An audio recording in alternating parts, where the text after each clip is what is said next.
Hello friend, good morning. स्वागत है आप सबका हमारे यूट्यूब चैनल लर्नर्स क्लासेस में। हम पढ़ रहे थे घटनाचक्र पूर्वावलोकन हिस्ट्री 2023 एडिशन को, जिसमें हमारा आज का चैप्टर जो है वो रहेगा मौर्य साम्राज्य। तो चलिए शुरू करते हैं। इससे पहले फ्रेंड्स आपसे रिक्वेस्ट, यदि आप चैनल पर पहली बार है तो प्लीज़ चैनल को सब्सक्राइब कर लीजिएगा, वीडियो को लाइक कर दीजिएगा एंड शेयर करिए। जो भी आपके सजेशन उसे कमेंट बॉक्स में जरूर बताइएगा। चलिए देखते हैं मौर्य साम्राज्य टॉपिक को। मौर्य जो है राजवंश, तो इसकी स्थापना चंद्रगुप्त मौर्य के द्वारा की गई थी। मौर्य राजवंश जो है इसकी स्थापना चंद्रगुप्त मौर्य द्वारा की गई थी और वह भारत का ऐतिहासिक प्रथम ऐतिहासिक सम्राट था। वह ऐसा करने वाला सम्राट था जिसने बृहत्तर मतलब ये बृहत्तर भारत पर क्या है अपना शासन स्थापित किया, तो भारत के बहुत बड़े भाग पर अपना शासन स्थापित किया था और जिसका विस्तार जो है ब्रिटिश साम्राज्य से बड़ा था। इसका विस्तार जो है क्या ब्रिटिश साम्राज्य से भी बड़ा था और उसके साम्राज्य की सीमा ईरान से मिलती थी। उसने भारत का सर्वप्रथम राजनीतिक रूप से एकबद्ध भी किया था। किसने? चंद्रगुप्त मौर्य ने। आगे बात करेंगे विशाखदत्त कृत, एक है मुद्रा राक्षस। विशाखदत्त की एक रचना है मुद्रा राक्षस में चंद्रगुप्त को नंदराज का पुत्र माना गया है और मुद्रा राक्षस में ही चंद्रगुप्त को ब्रसल तथा कुलहीन भी कहा गया है। ढूंढीराज ने मुद्रा राक्षस पर टीका लिखी थी और मुद्रा राक्षस के अतिरिक्त विशाखदत्त के नाम से दो अन्य रचनाओं का भी उल्लेख हुआ है। कौन कौन सी? तो देवी चंद्रगुप्तम, अभिसारिका वंचितक या अभिसारिका बंधितक, ये दो रचनाएं और हैं। इनकी विशाखदत्त के नाम से इन रचनाओं का उल्लेख प्राप्त होता है। आगे बात करेंगे यहाँ क्षेमेंद्र की एक रचना है बृहत कथा मंजरी तथा सोमदेव की एक है कथा शारित सागर। कथा शारित सागर में चंद्रगुप्त के शूद्र उत्पत्ति के विषय में विवरण मिलता है। बौद्ध ग्रंथ महाबोधिवंश के अनुसार चंद्रगुप्त जो है ये राजकुल से संबंधित था और वह मौर्य नगर में उत्पन्न हुआ था। कौन? चंद्रगुप्त मौर्य की ही बात हो रही है। हेमचंद्र के वशिष्ठ पर्वन में चंद्रगुप्त को मयूर पोषकों के ग्राम के मुखिया के जो है पुत्री का क्या पुत्र बताया गया है। आगे बात करेंगे विलियम जोन्स, जो विलियम जोन्स पहले विद्वान थे जिन्होंने सैंड्रोकोटस की पहचान मौर्य साम्राज्य जो है मौर्य शासक चंद्रगुप्त मौर्य से की थी। एरियन तथा प्लूटार्क ने चंद्रगुप्त मौर्य को एंड्रोकोटस के रूप में वर्णित किया है। जस्टिन ने सैंड्रोकोटस, चंद्रगुप्त मौर्य और सिकंदर महान की भेंट का उल्लेख किया। किसने? जस्टिन ने। आगे बात करेंगे ऋषचणक ने अपने पुत्र का नाम चाणक्य रखा था। ऋषचणक जो थे इन्होंने अपने पुत्र का नाम क्या? चाणक्य रखा था और अर्थशास्त्र के लेखक के रूप में इसी पुस्तक में उल्लेखित कौटिल्य तथा एक पद्य खंड में उल्लेखित क्या विष्णुगुप्त नाम की जो साम्यता किसे? चाणक्य से की जाती है। पुराणों में उसे द्विजसर्व या श्रेष्ठ ब्राह्मण भी कहा जाता है। कौटिल्य चाणक्य द्वारा कौटिल्य जो ये चाणक्य द्वारा मौर्य काल में क्या है रचित अर्थशास्त्र, ये कौटिल्य की रचना थी। मौर्य काल की रचना थी अर्थशास्त्र। ये शासन के सिद्धांतों की पुस्तक है। ये बहुत पूछी जाती है। तो ये किसकी थी? कौटिल्य की रचना थी। मौर्य काल में इसकी रचना की गई थी अर्थशास्त्र की और ये शासन के सिद्धांतों की पुस्तक है। इसमें जो राज्य के सप्तांग सिद्धांत, राजा, अमात्य, जनपद, दुर्ग, कोष, दंड व मित्र की व्याख्या मिलती है। कौटिल्य का अर्थशास्त्र जो है एक ऐतिहासिक ग्रंथ है। कौटिल्य की एक रचना है अर्थशास्त्र। राजनीतिक शास्त्र एक अद्वितीय ग्रंथ है, ऐसा इसमें ये कौटिल्य की जो अर्थशास्त्र है इसमें कहा गया है। और ये कौटिल्य की अर्थशास्त्र रचना है तो इसकी तुलना जो की जाती है तो वो मैकियावेली के प्रिंस से की जाती है। प्रिंस की एक रचना ये जो मैकियावेली से की जाती है। आगे बात करेंगे चंद्रगुप्त मौर्य ने दक्षिण भारत की विजय प्राप्त की। जैन एवं तमिल साक्ष्य भी चंद्रगुप्त मौर्य की दक्षिण विजय की पुष्टि करते हैं और राजनीतिक तौर पर जो ये समस्त भारत का एकीकरण चंद्रगुप्त मौर्य के नेतृत्व में ही जो ये संभव हो सका था और प्रारंभिक विजयों के फलस्वरूप चंद्रगुप्त का साम्राज्य व्यास नदी से लेकर कहाँ सिंधु नदी तक के जो ये प्रदेश स्तर पर हो गया था। रुद्रदामन के अभिलेख से पश्चिमी भारत पर उसका अधिकार जो है प्रमाणित होता है और जैन ग्रंथों के अनुसार तो ये सौराष्ट्र के साथ साथ क्या है अवंती पर भी चंद्रगुप्त मौर्य का जो है तो ये अधिकार था और उसकी मृत्यु के समय उसके साम्राज्य का विस्तार पश्चिम में हिंदूकुश पर्वत से और पूर्व में बंगाल की खाड़ी तक था। जब चंद्रगुप्त मौर्य की मृत्यु हुई थी तो उस समय जो था इनका विस्तार जो इनके साम्राज्य का था तो वो पश्चिम में हिंदूकुश पर्वत से लेकर हिंदूकुश पर्वत तक था और पूरब में बात की जाए तो ये बंगाल की खाड़ी तक था तथा उत्तर में हिमालय की श्रृंखलाओं से लेकर दक्षिण में मैसूर तक था। इनका साम्राज्य का मतलब विस्तार था यहाँ तक। 150 ईस्वी के ये जो है रुद्रदामन के जूनागढ़ शिलालेख में आनरत और सौराष्ट्र मतलब गुजरात प्रदेश में चंद्रगुप्त के प्रांतीय राज्यपाल जो कि पुष्यगुप्त द्वारा सिंचाई के बांध के निर्माण का उल्लेख मिलता है। और यहीं पर जो है ये पश्चिम भारत का यह भाग भी जो है क्या था, मौर्य साम्राज्य में शामिल था। चंद्रगुप्त मौर्य ने सिकंदर के साम्राज्य के पूर्वी भाग के शासक है शेल्यूकस की आक्रमणकारी सेना को 305 ईसा पूर्व में परास्त किया था। आगे बात करेंगे यहाँ पर ये यूनानी लेखक जो थे बिंदुसार, तो इनको जो है अमित्रोकेडीज कहा जाता था। क्या? अमित्रोकेडीज इनको कहा गया था, यूनानी लेखक बिंदुसार को। और कुछ विद्वानों के अनुसार ये अमित्रोकेडीज जो थे का संस्कृत रूप में अमित्रघात मतलब शत्रुओं का नाश करने वाला इन्हें कहा गया था। जैन ग्रंथ था सिंहसेन, मतलब जैन ग्रंथ उसे जो है क्या सिंहसेन कहते थे। जैन ग्रंथों में उसे सिंहसेन कहा गया था। और जैन ग्रंथ में बिंदुसार की माता का नाम क्या है, दुर्धरा मिलता है। और दिव्यावदान के अनुसार बात की जाए तो ये बिंदुसार के समय में तक्षशिला में विद्रोह हुआ था, जिसको दबाने के लिए उसने अपने पुत्र अशोक को भेजा था। और स्ट्रैबो के अनुसार बिंदुसार के समय में मिस्र के एक राजा थे एंटियोकस ने डाइमेकस नामक एक राजदूत भेजा था। और प्लिनी के अनुसार ये मौर्य राज दरबार में मिस्र के राजा थे टालेमी द्वितीय, और फिलाडेल्फस ने डायनोसिस नामक राजदूत भेजा था। आगे बात करेंगे यहाँ पर बिंदुसार ने सीरिया के शासक एंटियोकस से 3 वस्तुओं की मांग की थी। कौन सी? मीठी मदिरा, सूखी अंजीर तथा दार्शनिक। एंटियोकस ने दार्शनिक को छोड़कर शेष जो है 2 वस्तुएं क्या है बिंदुसार के पास भेज दी थी। और बौद्ध साक्ष्यों के अनुसार अशोक अपने पिता के शासनकाल में अवंती मतलब उज्जैनी का जो है उपराजा या वायसराय था। असम और सुदूर दक्षिण को छोड़कर संपूर्ण भारतवर्ष अशोक के साम्राज्य के अंतर्गत था। अशोक ने जो है अपनी प्रजा के विशाल समूह को ध्यान में रखकर एक ऐसे व्यवहारिक धर्म का प्रतिपादन किया था जिसका पालन आसानी से सभी कर सकते थे। सहिष्णुता, उदारता एवं करुणा जो है उसके ये त्रिविध आयाम थे। ये त्रिविध आयाम मतलब बहुत पूछे जाते हैं, तो क्या थे? सहिष्णुता, उदारता एवं करुणा। ये जो है किसके? अशोक के ये त्रिविध आयाम थे। अशोक 272 ईसा पूर्व के लगभग जो है ये मगध का राजा बना था। और 4 वर्ष के बाद 272 में बना था, और 4 वर्ष के बाद लगभग 269 ईस्वी पूर्व में क्या है उसका राज्याभिषेक हुआ था। और उसके राज्याभिषेक मतलब उसकी अभिलेखों में जो है तो सर्वत्र उसे क्या है देवनाम प्रिय या देवनाम प्रियदर्शी मतलब जिसका अर्थ क्या होता है देवताओं का प्रिय या देखने में सुंदर, ये उसके नाम मिलते हैं मतलब अशोक के। पुराणों में उसे अशोक वर्धन कहा गया है। दशरथ भी अशोक की तरह जो है देवनाम प्रिय की उपाधि धारण करता था। आगे बात करेंगे यहाँ पर सिंघली अनुश्रुतियों, जिसमें दीपवंश तथा महावंश के अनुसार अशोक के राज्यकाल में पटलपुत्र में बौद्ध धर्म की तृतीय संगीति हुई थी। इसकी अध्यक्षता की थी मोगलपुत्र तिस्य नामक एक बौद्ध भिक्षु ने। दीप वंश और महावंश के अनुसार अशोक को उसके शासन के चौथे वर्ष निग्रोध नामक एक जो बौद्ध मत में दीक्षित किया था एक भिक्षु ने। फिर उसके पश्चात जो था कि मोगलीपुत्र तिस्य के प्रभाव में पूर्ण रूपेण बौद्ध हो गया था। और यहाँ पर दिव्यावदान के अनुसार यदि बात की जाए तो दिव्यावदान के अनुसार अशोक को उपगुप्त नामक बौद्ध भिक्षु ने बौद्ध धर्म में दीक्षित किया था। मतलब अलग अलग जगह से ये अलग अलग ऐसा मतलब यहाँ पर उल्लेख होता है कि किसने इनको जो है बौद्ध धर्म में दीक्षित किया था अशोक को। मौर्य शासकों में अशोक और उसका पौत्र जो है दशरथ बौद्ध धर्म के अनुयायी थे। ये वाला स्टेटमेंट बहुत पूछा जाता है कि मतलब इन्होंने कभी बौद्ध धर्म नहीं अपनाया, तो ये मतलब जो क्या थे दोनों ही बौद्ध धर्म के अनुयायी थे। देखते हैं आगे बात करेंगे।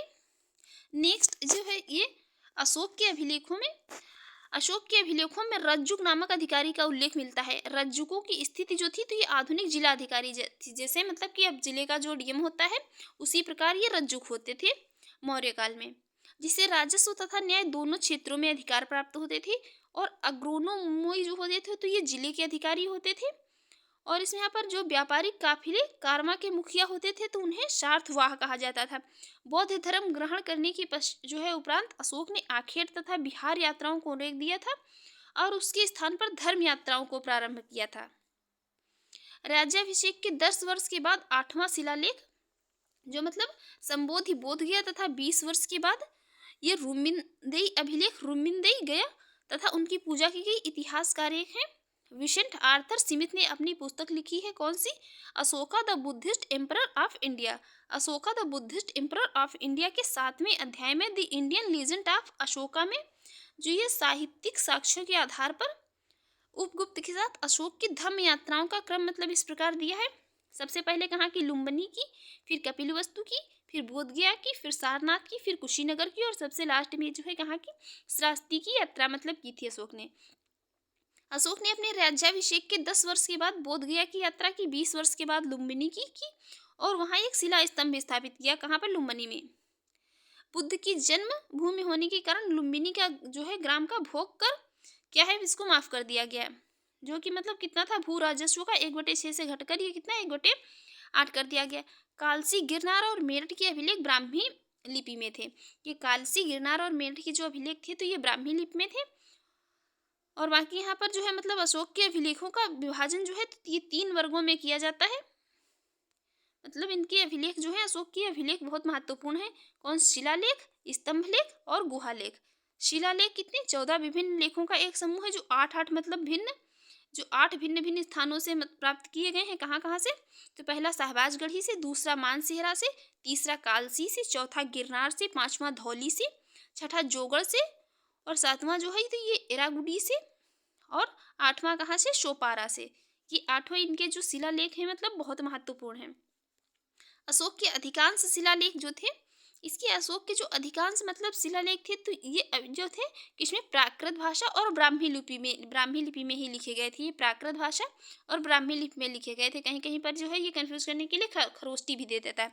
और इसके जो 2 मतलब अभिलेख थे कौन कौन से? शहबाजगढ़ी तथा मानसेहरा। इनकी लिपि क्या थी? ये ब्राह्मी ना होकर खरोष्ठी थी। आगे बात करेंगे यहाँ पर तक्षशिला से आर्मेयिका लिपि में लिखा गया एक भग्न अभिलेख सरेकुना नामक स्थान से यूनानी तथा आर्मेयिका लिपियों में लिखा गया था और द्विभाषीय यूनानी एवं जो है सीरियाई भाषा अभिलेख तथा लंघमान नामक स्थान से आर्मेयिका लिपि में लिखा गया था। अशोक का अभिलेख यहाँ मतलब ये लिखा गया एक अशोक का अभिलेख प्राप्त होता है। और ब्राह्मी लिपि का प्रथम उद्वाचन जो था तो ये पत्थर की पट्टियों शिलालेखों पर उत्कीर्ण अक्षरों से किया गया था। और इस कार्य को जो है इस कार्य को संपादित करने वाले प्रथम विद्वान कौन थे? जेम्स प्रिंसेप थे, जिन्होंने अशोक के अभिलेखों का पढ़ने का मतलब ये सर मतलब ऐसे प्रथम व्यक्ति थे जेम्स प्रिंसेप जो ही मतलब ये अशोक के अभिलेखों को पढ़ा था इन्होंने। और इन अभिलेखों को पढ़ने का श्रेय किसको जाता है? जेम्स प्रिंसेप को। D.R. भंडारकर ने मात्र अभिलेखों के आधार पर अशोक के इतिहास लिखने का प्रशंसनीय प्रयास किया था, बाकी ये पढ़ा नहीं था इन्होंने इसके अभिलेखों को। प्राक अशोक ब्राह्मी लिपि का पता श्रीलंका स्थित अनुराधापुर से चलता है। मतलब और जो है कुछ स्थानों के अभिलेखों से इस प्रकार की लिपि का साक्ष्य मिलता है जिनके नाम इस प्रकार हैं। क्या? पिपरहवा, शोहगौरा और महास्थान। प्राचीन भारत में खरोष्टी लिपि जो थी तो ये दाएं से बाएं लिखी जाती थी और इसे पढ़ने का श्रेय मैनसन, प्रिंसेप, नोरिस, लैंसन, कनिंघम जो है आदि विद्वानों को जाता था। यह मुख्यतः उत्तर पश्चिम भारत की जो है लिपि थी। और अशोक का नामोल्लेख करने वाला गुर्जरा जो है लघु शिलालेख ये मध्य प्रदेश के दतिया जिले में स्थित है। मास्की, नित्तूर और उड्डेगोलम के लेखों में भी जो है क्या अशोक का व्यक्तिगत नाम मिलता है। आगे यहाँ पर बात करेंगे ये जो है भाब्रू बैराट जो है मतलब ये स्तंभ लेख में अशोक के स्वयं को मगध का जो है सम्राट बताया गया और यही अभिलेख अशोक को बौद्ध धर्मावलंबी होने का मतलब प्रमाणित है, यही प्रमाणित करता है। अशोक के प्रथम शिलालेख में पशु बलि निषेध के संदर्भ में मतलब लेख इस प्रकार है कि यहाँ कोई जीव मारकर जो है बलि ना दिया जाए और ना ही कोई उत्सव किया जाए। पहले प्रियदर्शी राजा की पाकशाला में प्रतिदिन सैकड़ों मतलब जीव मारे जाते थे, लेकिन अब क्या था इस अभिलेख के लिखे जाने तक सिर्फ जो है क्या तीन पशु मारे जा सकते थे, 2 मोर और 1 मृग। इसमें मृग भी हमेशा नहीं मारा जाता था ये भी बात कही गई थी कि तीनों भी भविष्य में नहीं मारे जाएंगे। 5वां स्तंभ लेख जो था तो ये अशोक द्वारा राज्याभिषेक के 26वें वर्ष बाद विभिन्न प्रकार के प्राणियों के वध को वर्जित करने का ये स्पष्ट उल्लेख करता है। और अशोक के राज्यकाल की जो पहली घटना थी तो ये कलिंग युद्ध थी। अशोक के राज्यकाल की पहली बड़ी घटना थी तो ये कलिंग युद्ध थी और इसमें अशोक की विजय हुई थी और अशोक के ये 13वें शिलालेख से इस युद्ध के संदर्भ में जो है स्पष्ट साक्ष्य मिलते हैं।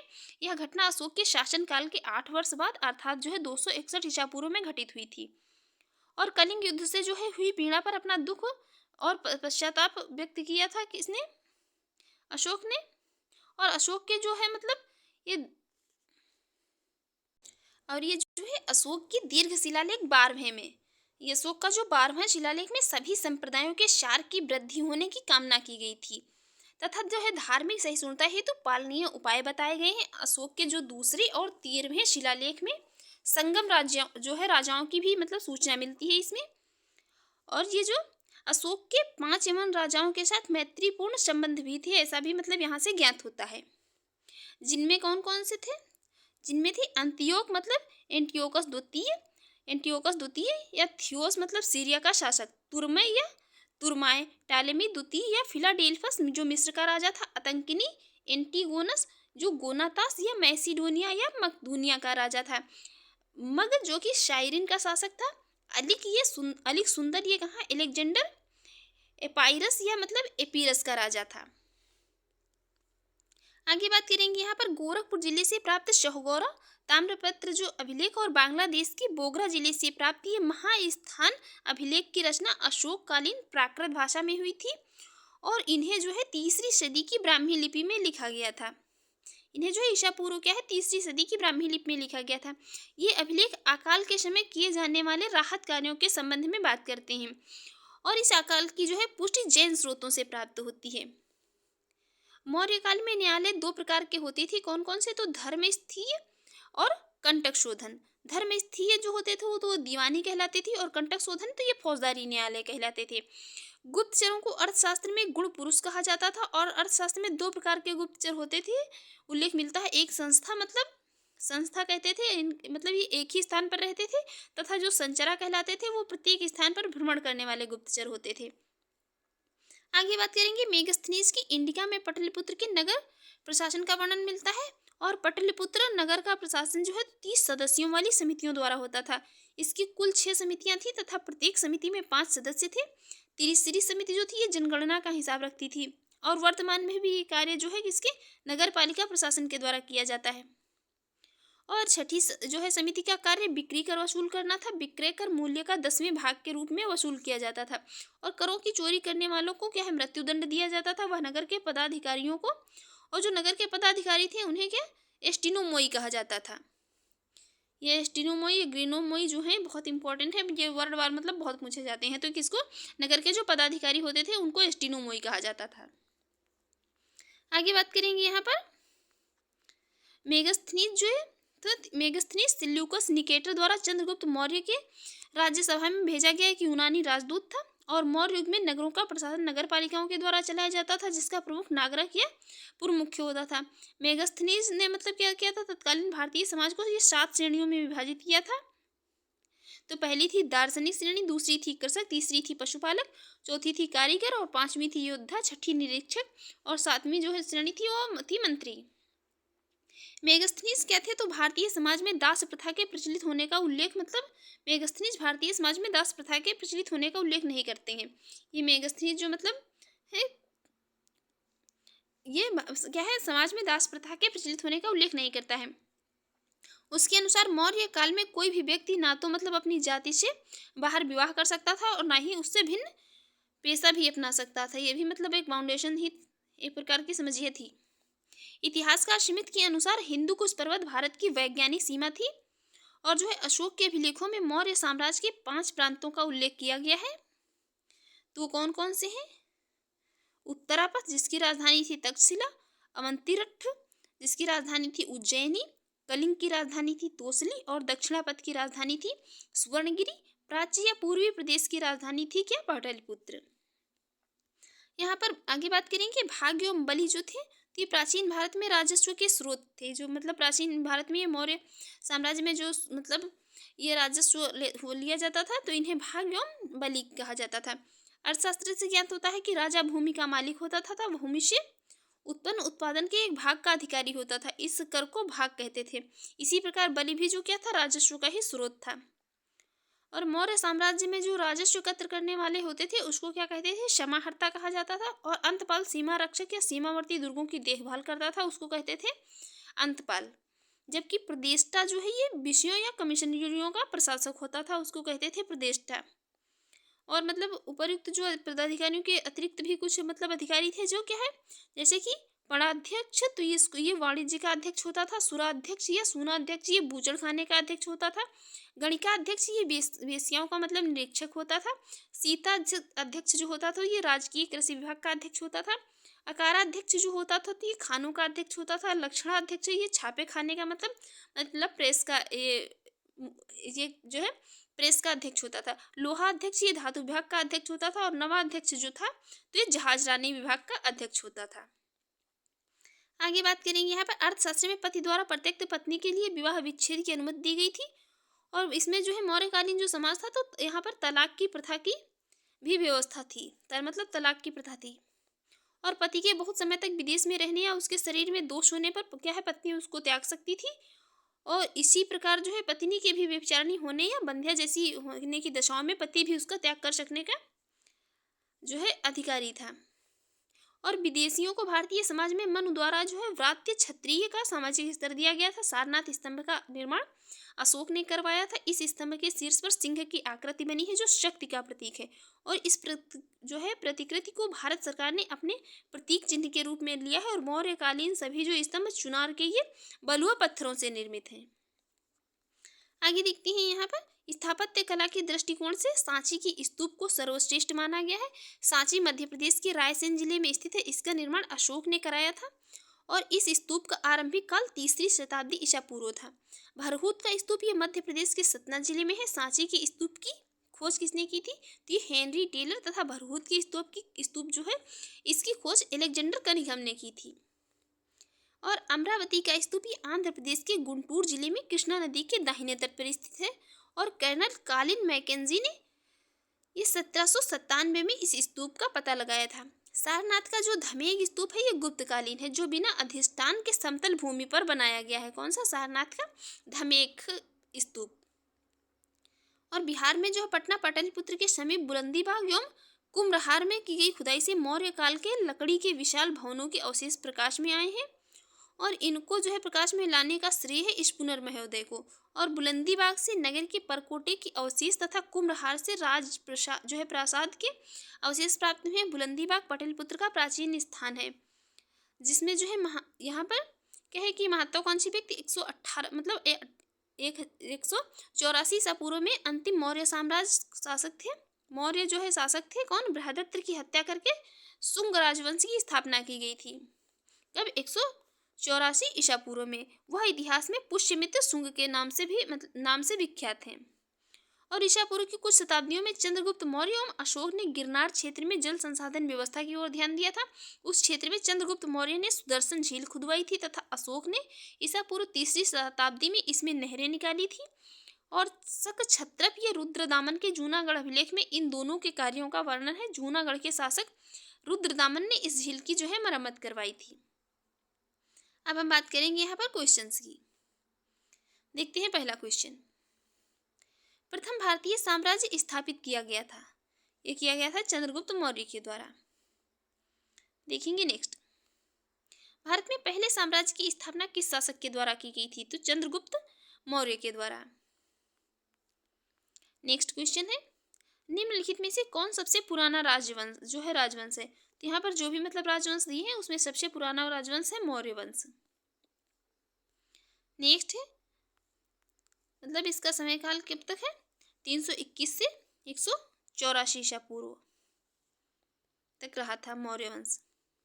नेक्स्ट है, जिसके ग्रंथ में चंद्रगुप्त मौर्य का विशिष्ट रूप से वर्णन हुआ है वह है, तो वह है कौन सा, विशाखदत्त। विशाखदत्त की एक रचना है मुद्रा राक्षस।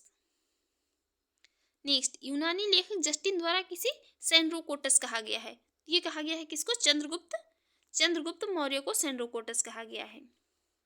नेक्स्ट क्वेश्चन है, सेंड्रोकोटस से चंद्रगुप्त मौर्य की पहचान किसने की थी, ये की थी किसने की, ये विलियम जोन्स ने। नेक्स्ट क्वेश्चन है, निम्न में से किसने सेंड्रोकोटस, चंद्रगुप्त मौर्य और सिकंदर महान की भेंट का उल्लेख किया है, तो ये किया है किसने? जस्टिन ने। नेक्स्ट है कौटिल्य प्रधानमंत्री थे। कौटिल्य प्रधानमंत्री थे चंद्रगुप्त मौर्य के। नेक्स्ट है चाणक्य अपने बचपन में किस नाम से जाने जाते थे? तो ये जाने जाते थे किसे? विष्णुगुप्त नाम से। नेक्स्ट क्वेश्चन है चाणक्य का अन्य नाम था क्या? तो ये विष्णुगुप्त था, विष्णुगुप्त के नाम से जाने जाते थे। नेक्स्ट क्वेश्चन है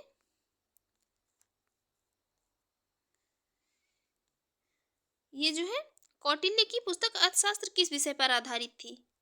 तो ये आधारित थी किस पर? मतलब आर्थिक संबंधों पर भी आधारित थी, धन संचय पर भी आधारित थी। तो ये मतलब यहाँ पर कई चीजों पर आधारित थी। ये इसमें जो है प्रशासन, कृषि, शिल्प एवं व्यापार व्यवस्था की भी जो है विस्तृत जानकारी प्राप्त होती है। तो मतलब यहाँ पर अगर कूट दिए होते तो हम आंसर कर भी सकते थे। यहाँ पर जो है ये उपयुक्त में से एक से अधिक पर जो है आधारित थी। नेक्स्ट कौटिल्य का अर्थशास्त्र क्या है? तो ये एक है शासन के सिद्धांतों की पुस्तक है। नेक्स्ट है निम्नलिखित में से राज्य के सप्तांग सिद्धांत के अनुसार राज्य का 7वां अंग कौन सा था? ये 7वां अंग था मित्र। अभी जो है हमने वो 7 अंगों को देखा था, तो 7वां अंग कौन था? मित्र था। नेक्स्ट क्वेश्चन कौटिल्य के अर्थशास्त्र में किस पहलू पर प्रकाश डाला गया है? ये डाला गया है राजनीतिक नीतियों पर। नेक्स्ट क्वेश्चन है कौटिल्य अर्थशास्त्र के अनुसार जो है निम्नलिखित में से कौन से सही हैं? कौटिल्य अर्थशास्त्र के अनुसार बात की जा रही है, कितने 3 स्टेटमेंट दिए हैं। पहला स्टेटमेंट है न्यायिक दंड के परिणाम स्वरूप कोई व्यक्ति दास हो सकता था, बिल्कुल करेक्ट है। दूसरा है स्त्री दास अपने मालिक के संसर्ग से पुत्र जनन पर जो है कानूनी तौर पर मुक्त हो जाती थी, दूसरा स्टेटमेंट भी करेक्ट है। तीसरा स्टेटमेंट देख लेते हैं, यदि स्त्री दास का मालिक उस स्त्री से पैदा हुए पुत्र का पिता हो तो उस पुत्र को मालिक का पुत्र होने का कानूनी हक मिलता था, ऐसा नहीं था। तो राइट आंसर हो जाएगा ऑप्शन ए। देखते हैं नेक्स्ट, निम्नांकित में से किसकी तुलना मैकियावेली के प्रिंस से मतलब मैकियावेली के प्रिंस से की जा सकती है? तो ये कौटिल्य के अर्थशास्त्र की रचना की जाती है, मतलब तुलना। देखते हैं नेक्स्ट क्वेश्चन। नेक्स्ट क्वेश्चन है किसके शासनकाल में डीमेकस भारत आया था? डीमेकस मतलब ये कि ये यात्री था, ये आया था बिंदुसार के शासन में। सीरिया के राजा एंटियोकस ने मतलब जो है डीमेकस या डाइमेकस नामक अपना राजदूत भेजा था कहाँ पर? तो ये सीरिया से आया हुआ मतलब एक विदेशी था, विदेशी यात्री कह लीजिए। नेक्स्ट है बिंदुसार के शासनकाल में अशोक ने अवंती महाजनपद जीतकर मौर्य साम्राज्य में मिला लिया था, इसका उल्लेख किस ग्रंथ में मिलता है? तो ये मिलता है किसमें? ये मिलता है बुद्ध घोष की समंत पाशादिका में। एक बुद्ध घोष की समंत पाशादिका रचना है, इसमें मिलता है कि ये बिंदुसार के शासनकाल में अशोक ने क्या है अवंती महाजनपद को जीता था और उसे अपने मौर्य साम्राज्य में मिला लिया था। नेक्स्ट क्वेश्चन है पाटलिपुत्र में स्थित चंद्रगुप्त का महल मुख्यतः बना था, तो ये बना था किसका? लकड़ी का। नेक्स्ट क्वेश्चन है किस प्राचीन नगर के अवशेष कुम्भहार स्थल से प्राप्त हुए? तो ये प्राप्त हुए कहाँ से? पाटलिपुत्र से। देखेंगे नेक्स्ट क्वेश्चन। नेक्स्ट है बुलंदी बाग प्राचीन स्थान था, तो बुलंदी बाग जो है प्राचीन स्थान था कहाँ? पाटलिपुत्र में। नेक्स्ट है निम्नलिखित में से किस मौर्य राजा ने दक्कन की विजय प्राप्त की थी? ये की थी किसने? चंद्रगुप्त ने। नेक्स्ट है मालवा, गुजरात या महाराष्ट्र किस शासक ने पहली बार जीता था? ये जीता था किसने? चंद्रगुप्त मौर्य ने जीता था पहली बार। नेक्स्ट है अभिलेख जिससे यह प्रमाणित होता है कि चंद्रगुप्त का प्रभाव पश्चिम भारत पर था, ये मतलब किस शिलालेख से प्रमाणित होता है कि चंद्रगुप्त जो है? तो ये किससे प्रमाणित होता है? रुद्रदामन के जूनागढ़ शिलालेख से। नेक्स्ट क्वेश्चन है गुजरात चंद्रगुप्त मौर्य के साम्राज्य में सम्मिलित था, यह प्रमाणित होता है तो रुद्रागढ़ के जूनागढ़ अभिलेख से। नेक्स्ट सेल्यूकस जिनको अलेक्जेंडर द्वारा सिंध एवं अफगानिस्तान का प्रशासक नियुक्त किया गया था, वो किस भारतीय राजा ने हराया था? मतलब उसे हराया था किसने? चंद्रगुप्त मौर्य ने। नेक्स्ट है चंद्रगुप्त मौर्य ने सेल्यूकस को किस वर्ष में पराजित किया था? ये पराजित किया था कब? 305 ईसा पूर्व में। देखेंगे नेक्स्ट क्वेश्चन। एक यहाँ पर जो है मैप दिया गया है और यहाँ पर क्वेश्चन क्या पूछा गया है, दिया गया मानचित्र संबंधित है, पूछा गया है दिया गया मानचित्र संबंधित है जो किससे, तो ये संबंधित है किसकी, अशोक से, उसके शासनकाल के अंतिम समय से संबंधित है। नेक्स्ट है, किसने सहिष्णुता, उदारता और करुणा के त्रिविध आधार पर राजधर्म की स्थापना की थी, ये की थी किसने, अशोक ने। नेक्स्ट है, निम्न में से कौन सा क्षेत्र अशोक के साम्राज्य में सम्मिलित नहीं था, ये सम्मिलित नहीं था क्या, श्रीलंका सम्मिलित नहीं था, बाकी अफगानिस्तान, बिहार और कलिंग ये सभी सम्मिलित थे। देखेंगे नेक्स्ट क्वेश्चन। नेक्स्ट क्वेश्चन जो है, अशोक के निम्नलिखित अभिलेखों में से किसमें दक्षिण भारतीय राज्यों का उल्लेख मिलता है, तो दक्षिण भारतीय जो है राज्य, इनका उल्लेख मिलता है द्वितीय मुख्य शिलालेख में। नेक्स्ट, भारत का प्रथम अस्पताल एवं औषधि भाग, जो औषधि बाग है, इसका निर्माण करवाया था किसने, ये अशोक ने करवाया था। नेक्स्ट, अशोक ने बौद्ध होते हुए भी हिंदू धर्म में आस्था नहीं छोड़ी थी, तो ये इसका प्रमाण है ये देवनाम प्रिय की उपाधि। देखते हैं नेक्स्ट क्वेश्चन। नेक्स्ट है, निम्नलिखित में से किस स्रोत में अशोक के राज्यकाल में तृतीय बौद्ध समिति होने का उल्लेख मिलता है, तो ये मिलता है कहाँ से, दीपवंश से और महावंश से। नेक्स्ट है, अशोक के शासनकाल में बौद्ध सभा किस नगर में आयोजित की गई थी, ये की गई थी कहाँ पर, पाटलिपुत्र में आयोजित की गई थी। नेक्स्ट है, निम्नलिखित मौर्य शासक बौद्ध धर्म के अनुयायी थे, तो वो थे कौन, अशोक और दशरथ, ये दोनों मतलब बौद्ध धर्म के अनुयायी थे और मौर्य शासक थे। ये रज्जुक थे, रज्जुक जो है थे ये मौर्य शासन में अधिकारी थे, कौन, रज्जुक, मौर्य शासन में जो अधिकारी होते थे उन्हें रज्जुक कहा जाता था। नेक्स्ट क्वेश्चन देखेंगे। नेक्स्ट क्वेश्चन है, सार्थवाह किसे कहते थे, तो सार्थवाह कहा जाता था व्यापारियों के काफिले को मौर्य साम्राज्य में, जो मौर्य साम्राज्य में व्यापारियों का काफिला होता था उसे सार्थवाह कहा जाता था। निम्नलिखित में से कौन सा अधिकारी मौर्य प्रशासन का भाग नहीं था, मौर्य प्रशासन का जो है भाग नहीं था कौन, अग्रहारिक, बाकी प्रादेशिक, युक्त और रज्जुक ये सभी मौर्य प्रशासन के भाग थे।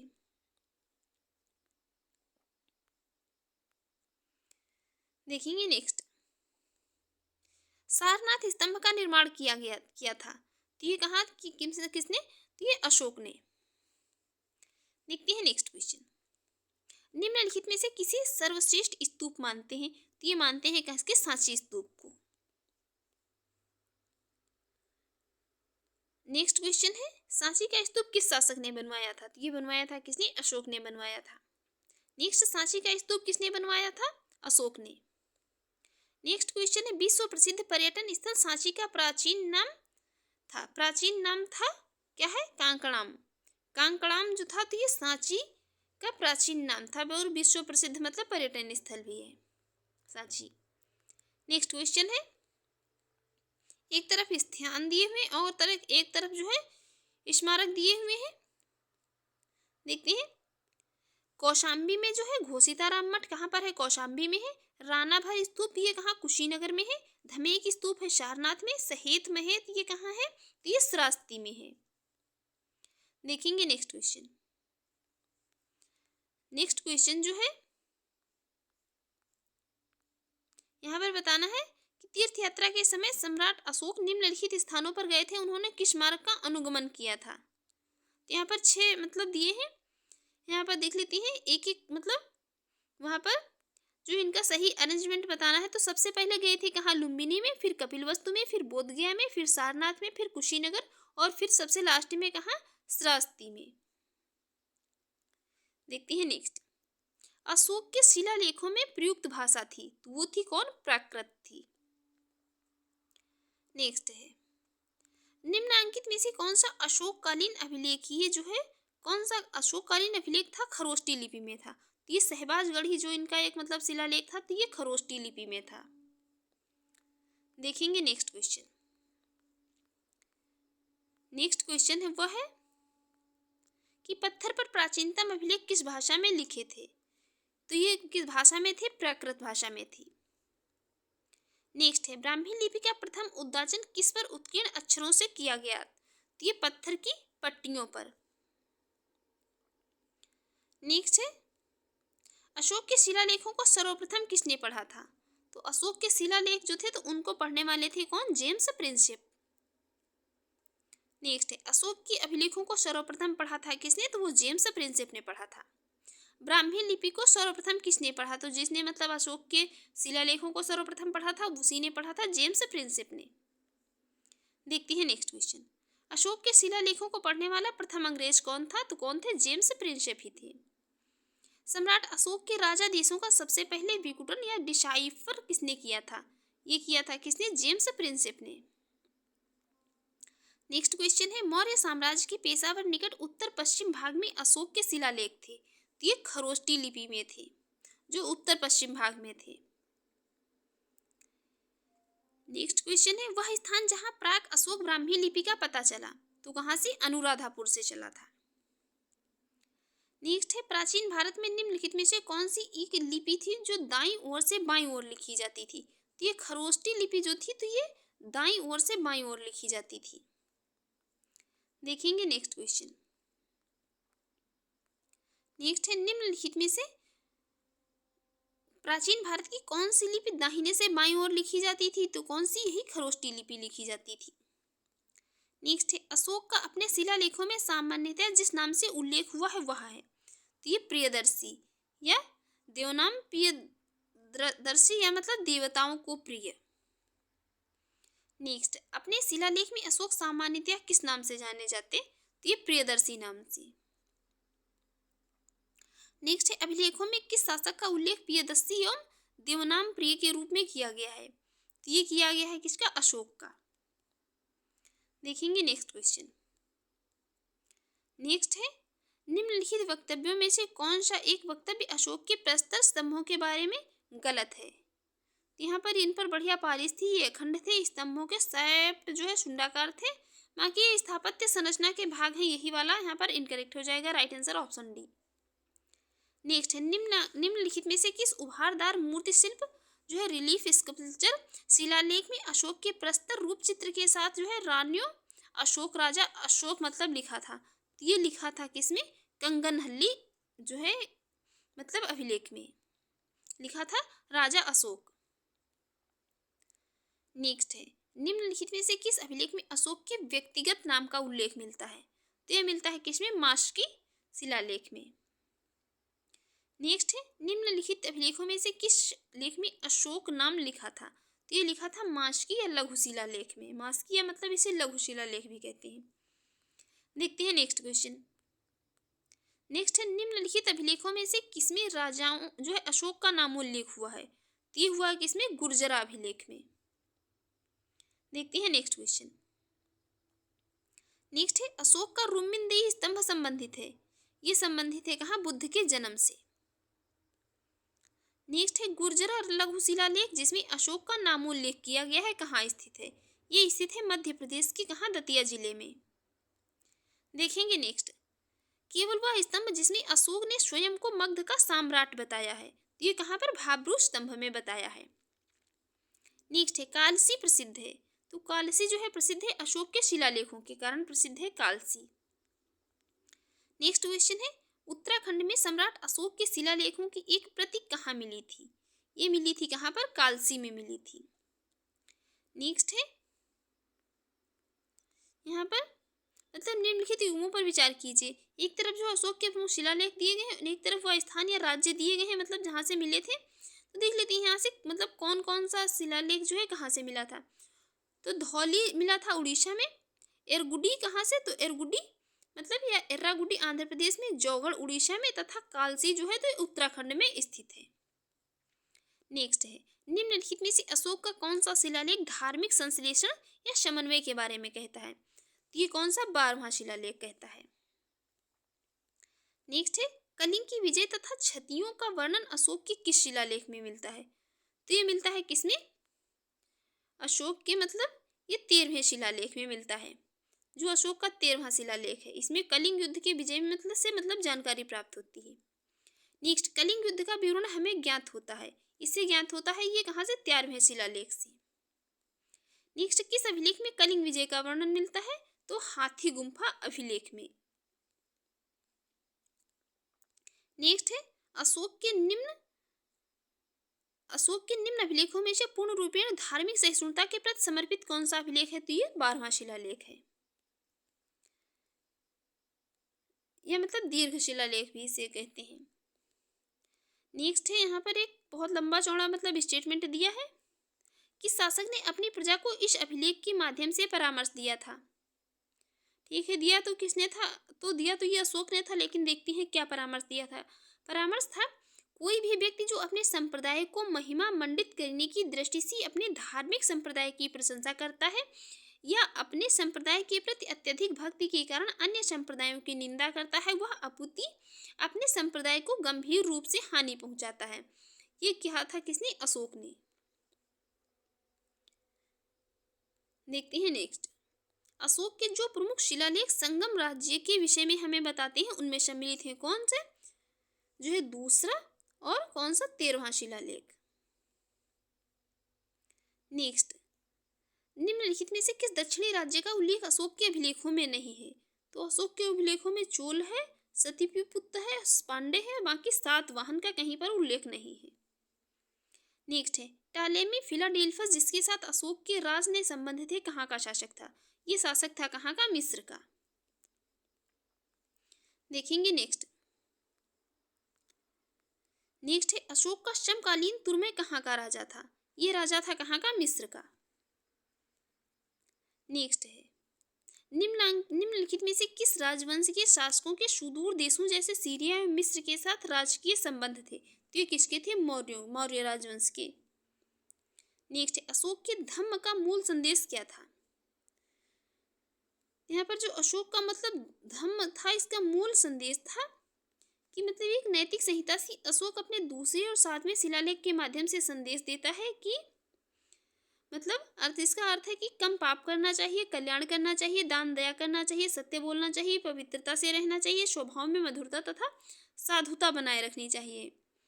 और धम्म के मूल संदेश में शांति और अहिंसा, बड़ों का सम्मान तथा धार्मिक सहनशीलता निहित है। नेक्स्ट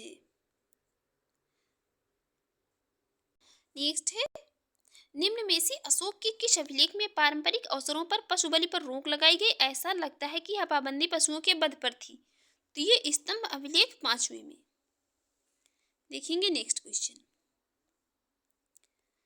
क्वेश्चन जो है वो है निम्नलिखित प्राचीन भारतीय अभिलेखों में से कौन सा एक खाद्यान्न को देश में संकट काल में उपयोग हेतु सुरक्षित रखने के बारे में प्राचीनतम शाही आदेश है? तो ये कौन? सोहगौरा ताम्रपत्र।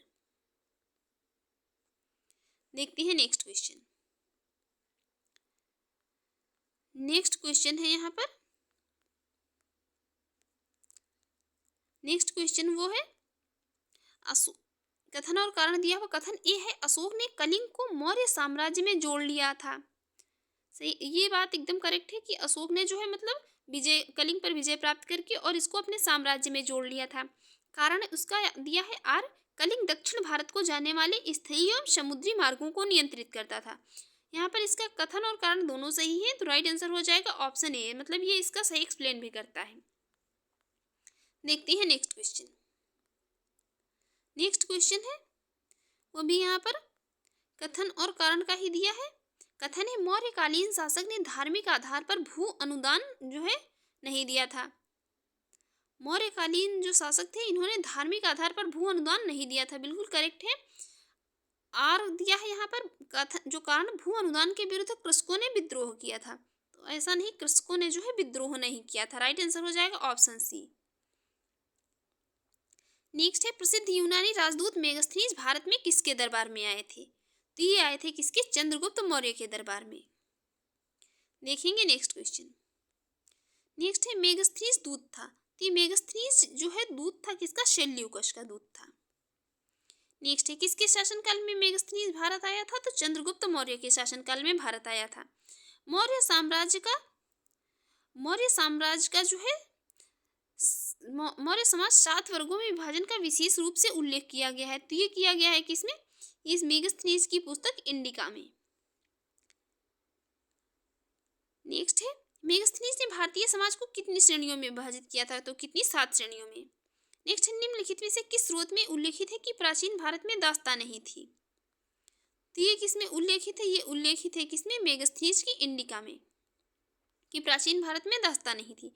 नेक्स्ट है, मौर्य साम्राज्य का विभाजन 7 वर्गों में विशेष तौर पर उल्लेखित है।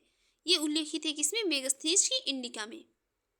नेक्स्ट है, मौर्य काल में टैक्स को छुपाने मतलब चोरी के इसमें क्या दंड दिया जाता था? उसे मृत्युदंड दिया जाता था जो टैक्स नहीं देता था। नेक्स्ट है, वह स्रोत जिसमें पाटलिपुत्र के प्रशासन का वर्णन मिलता है, तो किसमें मिलता है? इंडिका में। नेक्स्ट है, निम्नलिखित में से कौन स्रोत मौर्यों के नगर प्रशासन का विस्तृत विवरण प्रस्तुत करता है? तो ये करता है मेगस्थनीज की इंडिका। नेक्स्ट क्वेश्चन, मेगस्थनीज की पुस्तक का क्या नाम? तो इसका नाम है इंडिका। नेक्स्ट है, इंडिका का मूल लेखक था? तो मेगस्थनीज था। नेक्स्ट है, इंडिका का लेखक था मेगस्थनीज। इंडिका का लेखक मेगस्थनीज। नेक्स्ट है, वर्तमान नगरपालिका प्रशासन का कौन सा कार्य मौर्य काल से जारी था? तो मौर्य काल से जारी था कौन? जन्म एवं मृत्यु पंजीकरण, जो कि मतलब आज भी चल रहा है। देखेंगे नेक्स्ट क्वेश्चन। नेक्स्ट क्वेश्चन जो है वो है, मौर्य नरेशों के बारे में निम्नलिखित में से कौन सा कथन सही है? उन्होंने विकास किया था। तो मौर्य नरेश थे, उन्होंने विकास किया था संस्कृत कला एवं साहित्य का, प्रांतीय विभाजन का, हिंदू कुश तक जो है साम्राज्य का, बाकी सोने के सिक्कों का उन्होंने नहीं किया था। देखते हैं नेक्स्ट, भाग एवं बलि थे, ये क्या थे? ये थे राजस्व के स्रोत थे। नेक्स्ट है, मौर्य काल में भूमि कर जो कि राज्य की आय का मुख्य स्रोत था, किस अधिकारी द्वारा एकत्रित किया जाता था? एकत्रित करने वाला अधिकारी कहलाता था क्या? सीता अध्यक्ष। नेक्स्ट, मौर्य काल में सीता से क्या तात्पर्य था? यह तात्पर्य था राजकीय भूमि से प्राप्त आय। नेक्स्ट, मौर्य मंत्रिपरिषद में निम्न में से कौन सा राजस्व इकट्ठा करने से संबंधित था? वो संबंधित था कौन? समाहर्ता। निम्नलिखित में से कौन मौर्य युगीन अधिकारी तौल माप का प्रभारी था? तो वो था पौतवाध्यक्ष। नेक्स्ट है, मौर्य काल में एग्रोनोमोई अधिकारी निम्नलिखित में से किस क्षेत्र से संबंधित था? किससे? मार्ग निर्माण से, मतलब कि सड़क बनाने और खड़ंजे लगाने का कार्य था उसका। देखेंगे नेक्स्ट। नेक्स्ट है, इंपॉर्टेंट क्वेश्चन है, पंकोदक सन्निरोध जो है, पंकोदक सन्निरोधी मौर्य प्रशासन द्वारा लिया जाने वाला जुर्माना था। तो ये लिया जाता था किस लिए? कि मतलब सड़क पर कीचड़ फैलाने वाले से, जो कि मतलब सड़क पर कीचड़ फैलाता था, उससे एक जुर्माना लिया जाता था और उसे कहा जाता था पंकोदक सन्निरोधी। नेक्स्ट, 2 सूचियां दी हैं, एक तरफ अधिकारी दिए हैं, एक तरफ उनके कार्य दिए गए हैं। देखते हैं यहाँ पर किस अधिकारी का क्या कार्य था मौर्य काल में। तो जो तलार था उसका काम था, रात्रि सुरक्षा कर्मियों का जो है अधिकारी था। पट्टकोल था, तो ये ग्रामीण कर वसूली करने वाला अधिकारी था। और सहसाधिपति जो था तो चोरी डकैती के मुकदमे का अधिकारी था। और बलाधिप जो था ये चुंगी का संरक्षक मतलब था। नेक्स्ट है, मौर्य काल में शिक्षा का सर्वाधिक प्रसिद्ध केंद्र था, तो वो था तक्षशिला। नेक्स्ट,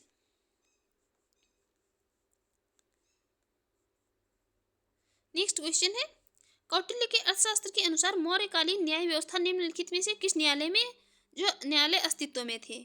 तो न्यायालय अस्तित्व में थे कौन से? धर्मस्थनी और कंटक शोधन, मतलब कौन? दीवानी और फौजदारी। देखते हैं नेक्स्ट, भारत के सांस्कृतिक इतिहास के संदर्भ में इतिवृत्तों, राजवंशीय इतिहासों तथा वीर गाथाओं को कंठस्थ करना निम्नलिखित में से किसका व्यवसाय था? ये व्यवसाय था किसका? मागध का। देखेंगे नेक्स्ट क्वेश्चन। नेक्स्ट क्वेश्चन है, यहाँ पर क्वेश्चन ऊपर भी दिया है, यहाँ दिया है, गांवों के शासन को स्वायत्तशासी पंचायतों के माध्यम से संचालित करने की व्यवस्था का सूत्रपात किसने किया था? तो ये किया था किसने? द्रविड़ों ने। ये काम किया था किसने? द्रविड़ों ने।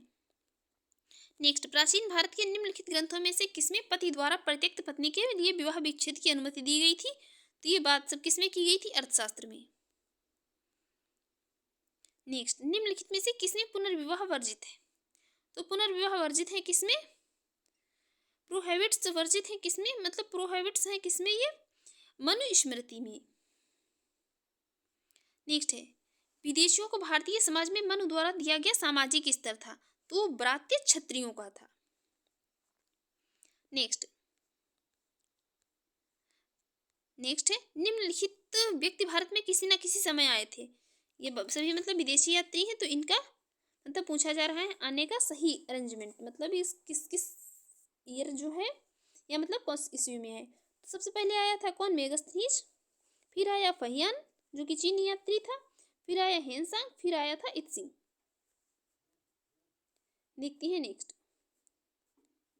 नेक्स्ट एक तरफ यहाँ पर जो है उपाधियां दी हुई है, एक तरफ जो है ये शासक दिए हैं। देखते हैं, चंद्रगुप्त सैंड्रोकोटस ने बिंदुसार को अमित्रघात, और अशोक जो है पियदसी के नाम से प्रसिद्ध था, चाणक्य विष्णुगुप्त के नाम से मतलब प्रसिद्ध था। देखते हैं नेक्स्ट। नेक्स्ट क्वेश्चन है, अंतिम मौर्य सम्राट था। अंतिम मौर्य सम्राट जो था तो वो बृहदत्त था, बृहदत्त था। नेक्स्ट है, नेक्स्ट क्वेश्चन है, यहाँ पर कितने जो है इसको थोड़ा छोटा कर लेते हैं। 3 स्टेटमेंट दिए हैं, बताना है कौन सा स्टेटमेंट करेक्ट है। पहला, अंतिम मौर्य शासक बृहदत्त की हत्या करके उसके जो है प्रधान सेनापति पुष्यमित्र शुंग ने की थी। अंतिम मौर्य शासक था बृहदत्त, और उसकी हत्या जो की थी किसने, उसके प्रधान सेनापति पुष्यमित्र शुंग ने की थी, बिल्कुल करेक्ट है।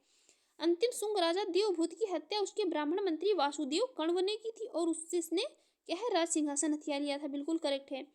तीसरा है, आंध्र के जो है कण्व राजवंश ने अंतिम शासक को पद वंचित किया था, बिल्कुल किया था। तीनों स्टेटमेंट जो है यहाँ पर करेक्ट हो जाएंगे। नेक्स्ट है, मौर्य काल में प्रणयम था, तो ये क्या था, आपातकालीन कर था। नेक्स्ट है, ईसवी सन के पूर्व की कुछ शताब्दियों में निम्नलिखित में से किन शासकों ने गिरनार क्षेत्र में जल संसाधन व्यवस्था की ओर ध्यान दिया था। तो ये किसने दिया था, चंद्रगुप्त मौर्य ने और अशोक ने दिया था।